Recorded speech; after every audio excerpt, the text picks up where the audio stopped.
Panelist today is Julia Wambach, who is a PhD student at the University of California, Berkeley, and she has, as I understand it, just passed her comps. Yeah. So very exciting. Congratulations. She's working on a dissertation entitled Occupiers croisés, the French occupations in Germany after the two world wars. And today she is going to be talking about this in her paper, All Quiet on the Western Front, Border Drawing and French Occupation Policies in Germany After the Two World Wars.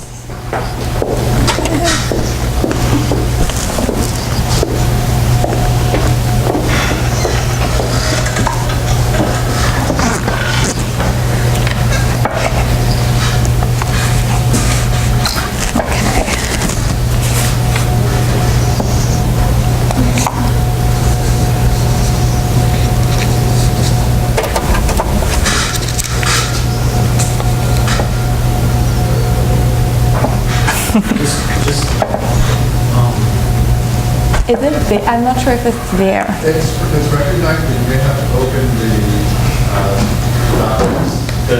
There? Yeah, please.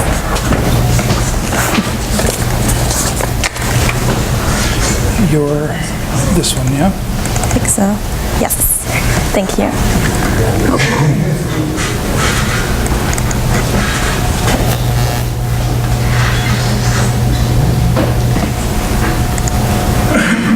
Check if this is working.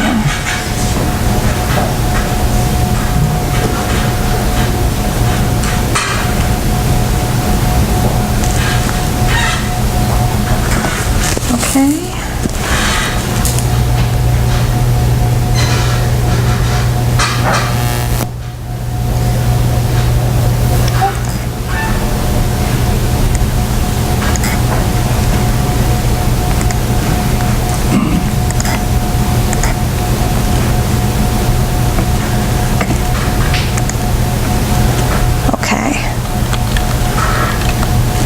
Great. So I slightly changed the title a little bit into French-German Borderlands after the two wars. And when we speak of European borderlands in the 20th century, in particular after the two world wars, we often refer to the borders in Eastern Europe, or at least in Germany's east. However, in the aftermath of the wars in 1918 and in 1945, new borders were also drawn in Germany's west. In both periods, the border between Alsace-Lorraine and Germany's west was re-established, and the French occupation in southwest Germany ensured the newly installed borders. At the same time, the French occupation created new borders within Germany, between non-occupied Germany and the occupation zone in 1918, and between the French occupation zone and the British and the American zones in 1945. The question I would like to address in my paper today is, how did the French occupiers establish and legitimize the new but precarious, because temporary, borders in the wake of World War I and World War II during the occupations of Germany? In order to answer this question, I would like to talk about 4 different ways these new borders were established and legitimized. First, I'm going to talk about symbolic acts and rituals that show how the French demarcate their presence in the Rhineland. Then I will talk about the establishment of a time difference between and the prohibition to circulate goods and people between the occupied and non-occupied part of Germany, before focusing on the distribution on maps and travel books for the French soldiers and the French at home. And I finally will turn to the reaction of the German population towards the newly established borders, and put them actually in a no man's land between France and Germany. Okay. The first visible sign of the shifting of borders is, in both periods of time I study, the presence of French military on German soil. And this process of taking possession of the new land is ritually staged. In 1918, as well as in 1945, this staging includes the crossing of the Rhine as a mystical frontier between the civilized France and the country of the enemy. Pour un Français qui ne connaît pas la géographie, l'Allemagne commence au Rhin, writes the war correspondent James de Coquet in 1945. The Rhine also echoes the glorious times of an earlier victorious French presence in the Rhineland during the reign of Louis XIV and during the French Revolutionary Wars, when the Rhineland was incorporated into the French Revolutionary nation and when its inhabitants fought in the Napoleonic armies. The French army and civilian photographers, as well as the Service Cinématographique de l'Armée and numerous journalists accompanying the armies, therefore particularly recorded the moment of the crossing of the Rhine in 1918 and 1945, clearly demarcating the new border. So this is a picture of the Maréchal Foch in 1918. And this is the crossing of the Rhine in 1945 by the troops of the Général de Lattre de Tassigny. In the spring of 1945, Charles de Gaulle even insisted that the French armies crossed the Rhine at Speyer-Germersheim and Limesheim, considering the passage du Rhin une question du plus haut intérêt national. The national prestige is key in the process of taking possession of the German territory after both wars, after a long war against Germany, with the Germans occupying parts, or in World War II, all of France. The presence of the armies in the streets and central buildings and places of the newly occupied German towns is the next step in taking possession of the territory. With the German soldiers in retreat, the power vacuum was filled with the presence of the French military first. The display of the French flag accompanies the occupation of the town halls and military parades, with the soldiers marching through the street demonstrate this shift of sovereignty to the French. So this is a picture of 1918 from Mayence, Mainz in Germany. This is taking possession of the land with a flag.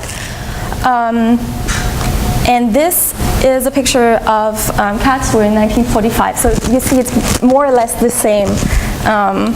same situation. And this is the entry of the troops in, again, Mayence, Mainz in 1918, December 1918. And this is the entry of the French troops in Saarbrücken in 1945.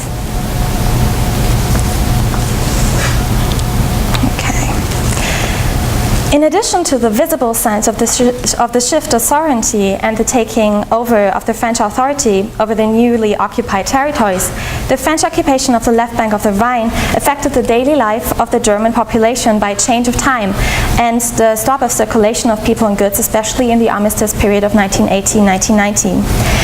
As Gilles Krugler pointed out in an article, the Allied occupiers imposed their time zone, the West European time, upon occupied Rhineland in 1918, and thus cut it off from non-occupied Germany that continued to run on Middle European time, that means an hour in advance. The Germans had likewise imposed their time on the occupied territories in northern France during World War I, and would later, during World War II, again impose their Middle European time to occupied France. Only after World War II, the French accepted the German time zone, then the cycle came to an end. The result of the time change meant for the Germans an abrupt separation from non-occupied Germany in 1918 and an affiliation with France. An interdiction of the circulation of goods and people between occupied and non-occupied Germany in the period of the armistice in 1918-1919 reinforced the impression on the German side to be cut off of the rest of Germany. For instance, piles of personal letters remained thus on either side of the Rhine without being delivered to their recipients. A German post office clerk describes in December 1918 the situation in a letter. The first thing the French occupiers, did was, of course, to occupy the entire administration. In the minute they appeared, every correspondence with non-occupied Germany stopped. Postal and train service, telephone and telegraph were blocked immediately and still don't work, not even local calls. The consequence is that we have to deal with a shortage of coal, we have to restrict the lightning to a bare minimum, and we are without trams, like without public transportation. You can imagine that the same is true for the food supply. The consequences is that we will be on short rations even more than during 4 years of war. The French French also installed a border control during their occupation of Germany after World War II, making it impossible to legally travel between occupation zones without a laissez-passer. So I found this picture of Coblence in 1945, and you see the border control and again the French flag in the background. This does, of course, not mean that there was a complete stop of circulation between the two borders of the Rhine. Smuggling was a widespread problem for the administration of and the Germans of the occupied territories, for instance, exported goods to Alsace or to Switzerland, and then from these territories to occupied Germany, to non-occupied Germany in 1918 to circumvent the blockade. While the French tried to establish the new borders on the Rhine after World War I through a resolute shutdown of the border between occupied and non-occupied Germany, their policy vis-à-vis the French border was different and rather open.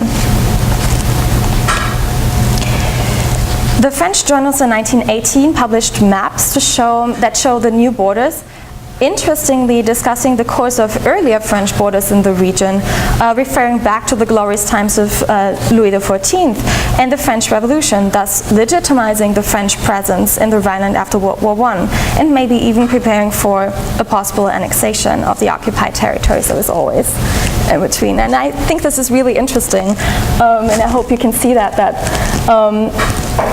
you basically have the borders from 1791 till 1815 and the shifting borders in the context of the French occupation in 1918. A number of travel guides for the occupying soldiers were published that underlined for each locality worth seeing the reminiscences of the French past to the occupying soldiers, both legitimizing the French presence and appeasing their conduct vis-à-vis the German population, underlying the alleged Francophilia of the Rhinelanders. So this is from one of these travel guides. C'est le long du Rhin, de Mayence à Düsseldorf, que sont demeurés le plus vivace les souvenirs de l'époque de la Révolution et de l'Empire. Les grandes villes au bord du fleuve en sont particulièrement imprégnées. And a bit later on Tri à Trèves, this travel guide says, quant à Trèves et la région avoisinante, chef-lieu du département de la Sarre, ce fut longtemps, comme les grandes villes du Rhin, un foyer d'idées francophiles et libérales. Trèves eut pour représentant à la chambre prussienne M. Smets qui chante la gloire de Napoléon et M. Simon, républicain, qui mourut en exil en 1848. Cette dernière date fut marquée par une grave insurrection à Trèves, qui fut une des premières villes qui demandèrent une constitution.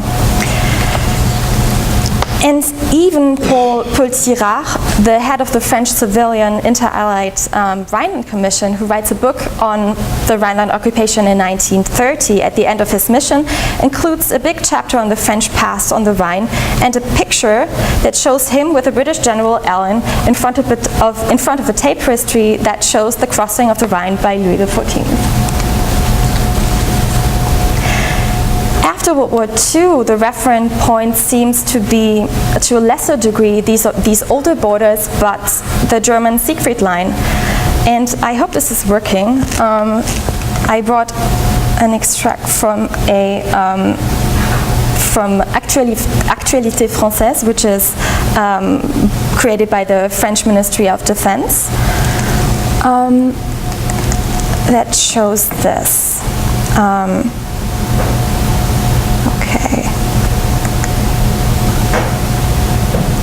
Usually there should be also some audio guide, but it's, well,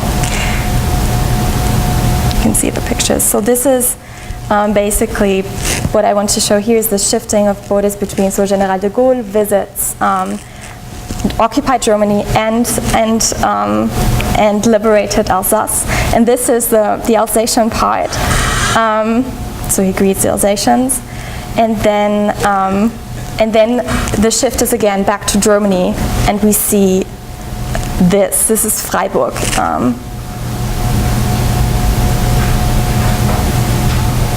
I'm sorry, the audio is not working. So you see the French tanks. Okay, and again, the flag. So the comment actually explains that there is, explains these new borders and say, well, this is Germany, this is France, you see, I mean, you could see that in Germany these ruins are stressed and that Germany has been defeated. At the same time, the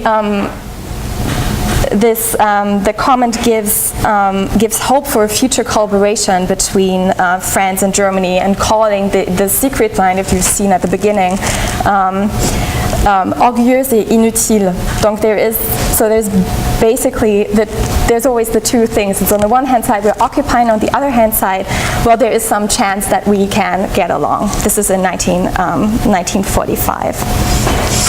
The glorious French past is, however, not entirely absent in de Gaulle's visit to occupied Germany, since he visits Turenne's grave in Sasbach outside of Freiburg, destroyed by the Nazis and renovated by the French right at the beginning of their occupation. And I can, well, again show you without the audio how this looks like here. This is very short.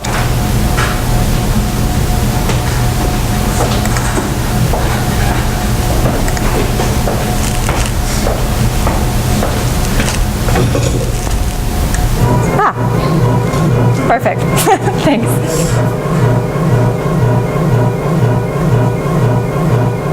No, that is not the... Okay, so you see that.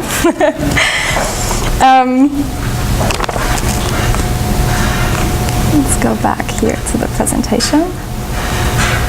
Okay. So in the case that this didn't work, again, you see here the crossing of the secret line and how this stone for Turenne and the whole ceremony. Okay.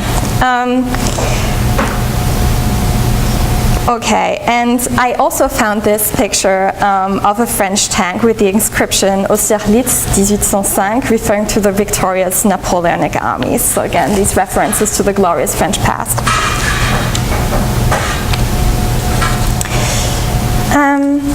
Okay. The German reaction towards the new borders and their status as occupied is different after World War I and after World War II, notably because after World War I there was a non-occupied Germany that fiercely fought against the occupation of the left bank of the Rhine, and after World War II when a non-occupied Germany simply did not exist anymore.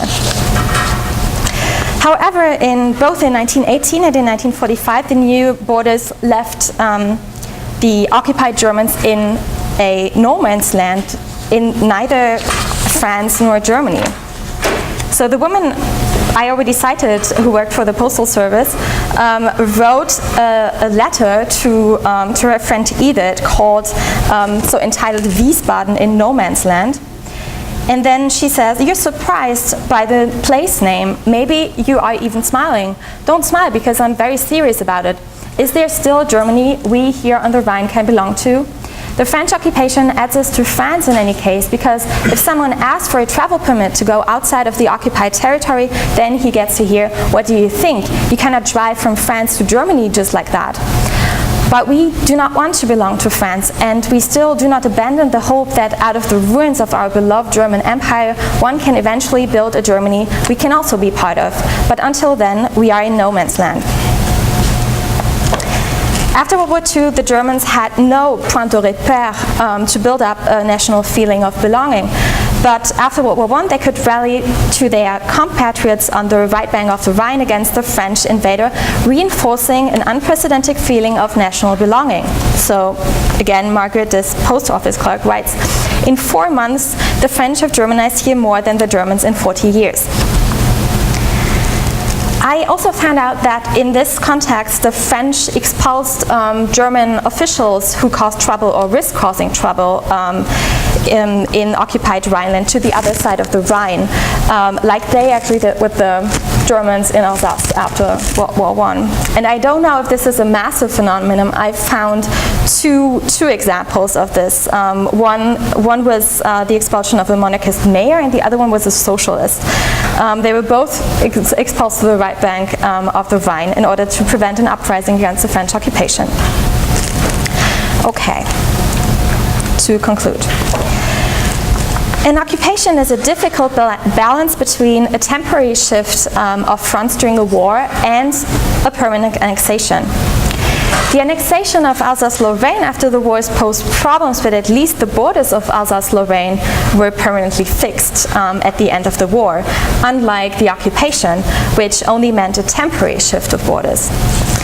And the Alsaciens-Lorrains were clearly part of the winners of the war, unlike the Germans who lost the war, which is very visible in the fact that, well, of the occupation, whose sole purpose was to extract reparations and prevent another war against France. The French occupiers tried after both wars to use their French zone on the one hand as a butin de guerre, extracting reparations, while at the same time pursuing a strategy of rapprochement due to a shared past, underlining the Rhine as a link, not as a frontier. This evident contradiction is less fatal after World War II, when a Germany outside of the French occupation zone does not exist, and the French met no serious resistance against the occupation, also due to the nature of the war, the unconditional surrender, and the inexistence of a German state. It was indeed fatal after World War I, when occupied and non-occupied Germans could unite in their rejection of the French occupation and against the threat of an annexation. The famous propaganda campaign against black colonial soldiers or the passive resistance during the short expansion of the occupation through the Ruhr in 1923 are but the most prominent episodes of many conflicts between occupied and these conflicts reoccurred, even if to a lesser degree, after World War II. To situate the occupation into the broader context of and historical debate around borderlands, for example, Peter Salon's study on the French and Spanish borderlands, we can see the conflicts also as a consequence of the border drawing as a top-down process, not a bottom-up process. The French occupiers imposed the new borders onto the German occupied by the means of the presence of the military, ritual symbols like flag hissing and military parades, maps and guidebooks for soldiers, and for the French public to rule the new space and also the time by imposing their time zone upon the occupied lands, as we have seen. This left the Germans in this kind of no man's land, which the contradictory attitude between extraction of resources and rapprochement of the French occupiers only reinforced. When the occupation eventually ended in 1930 and 1949, 1955, neither the French nor the Germans regretted it, except for some French who remained nostalgic about the Rhine as a frontier guarded by the French armies. This is a picture of Koblenz in 1929, looking on the Rhine and the Mosel. Historians have only recently begun to study occupations as such, and I could only highlight some preliminary and still very impressionistic aspects of the phenomenon of occupation as a temporary shift of sovereignty between a permanent annexation and a brief shifting of fronts, something in between. But I'm only beginning to do my research, and I still have my entire dissertation ahead of me. Thank you.